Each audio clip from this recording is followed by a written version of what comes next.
بسم اللہ الرحمن الرحیم۔ السلام علیکم دوستو، آر ڈی سٹوریز میں خوش آمدید۔ ساری امت اس بات پر متفق ہے کہ کائنات کی افضل اور بزرگ ترین ہستیاں انبیاء ہیں، جن کا مقام عام انسانوں سے بلند ہے۔ اس کا سبب یہ ہے کہ اللہ تعالیٰ نے انہیں اپنے دین کی تبلیغ کے لیے منتخب فرمایا، لوگوں کی ہدایت و رہنمائی کے لیے انہیں مختلف علاقوں اور قوموں کی طرف مبعوث فرمایا، اور انہوں نے بھی تبلیغ دین اور اشاعت توحید کے لیے اپنی زندگیاں وقف کر دی۔ اشاعت حق کے لیے شب و روز انتھک محنت، کوشش کی اور عظیم قربانیاں پیش کر کے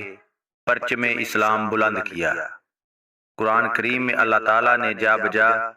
ان پاکیزہ نفوس کا واقعاتی انداز میں ذکر فرمایا ہے، جس کا مقصد محمد صلی اللہ علیہ وآلہ وسلم کو سابق انبیاء اقوام کے حالات سے باخبر کرنا، آپ کو تسلی دینا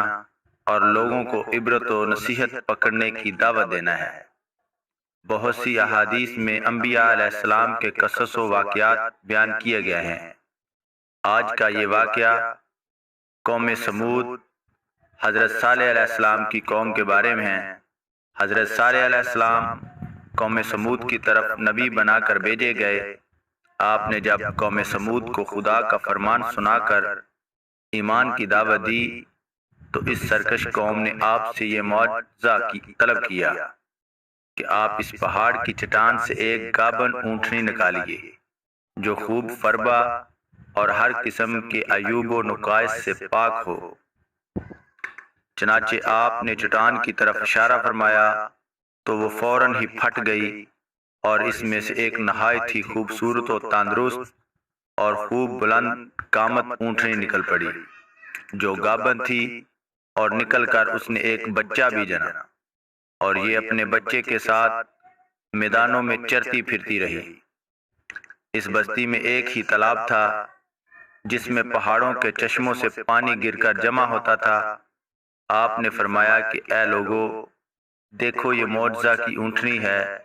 ایک روز تمہارے تالاب کا سارا پانی یہ پی ڈالے گی اور ایک روز تم لوگ پینا۔ قوم نے اس کو مان لیا۔ پھر آپ نے قوم سمود کے سامنے یہ تقریر فرمائی کہ اے میری قوم، اللہ کو پوجو، اس کے سوا تمہارا کوئی معبود نہیں ہے۔ بے شک تمہارے پاس تمہارے رب کی طرف سے روشن دلیل آئی، یہ اللہ کا ناکہ ہے تمہارے لیے نشانی، تو اسے چھوڑ دو کہ اللہ کی زمین میں کھائے، اور اسے برائی سے ہاتھ نہ لگاؤ کہ تمہیں دردناک عذاب آئے گا۔ چند دن تو قوم سمود نے اس تکلیف کو برداشت کیا کہ ایک دن ان کو پانی نہیں ملتا تھا، کیونکہ اس دن تالاب کا سارا پانی اونٹنی پی جاتی تھی۔ اس لیے ان لوگوں نے طے کر لیا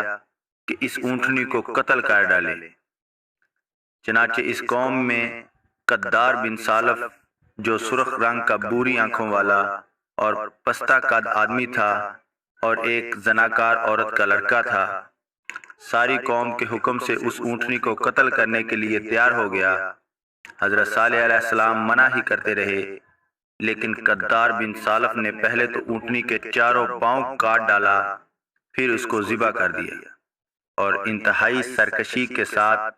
حضرت صالح علیہ السلام سے بے ادبانہ گفتگو کرنے لگا۔ چنانچہ خداوند قدوس کا ارشاد ہے، پس ناکہ کی کوچے کاٹ دیں اور اپنے رب کے حکم سے سرکشی کی، اور بولے اے صالح، ہم پر لے آؤ جس کا تم وعدہ دے رہے ہو، اگر تم رسول ہو۔ قوم سمود کی اس سرکشی پر عذاب خداوندی کا ظہور اس طرح ہوا کہ پہلے ایک زبردست چنگاڑ کی خوفناک آواز آئی، پھر شدید زلزلہ آیا جس سے پوری آبادی اتھل پتھل ہو کر چکنا چور ہو گئی، تمام عمارتیں ٹوٹ پھوڑ کر تہس نہس ہو گئیں، اور قوم سمود کا ایک ایک آدمی گھٹنوں کے بل اوندا گر کر مر گیا۔ قرآن مجید نے فرمایا، تو انہیں زلزلہ نے آ لیا تو صبح کو اپنے گھروں میں اوندے رہ گئے، تو صالح نے ان سے منہ پھیرا حضرت صالح علیہ السلام نے جب دیکھا کہ پوری بستی زلزلہ کے جھٹکوں سے تباہ و برباد ہو کر اینٹ پتھروں کا ڈھیر بن گئی اور پوری قوم ہلاک ہو گئی تو آپ کو بڑا صدمہ اور قلق ہوا،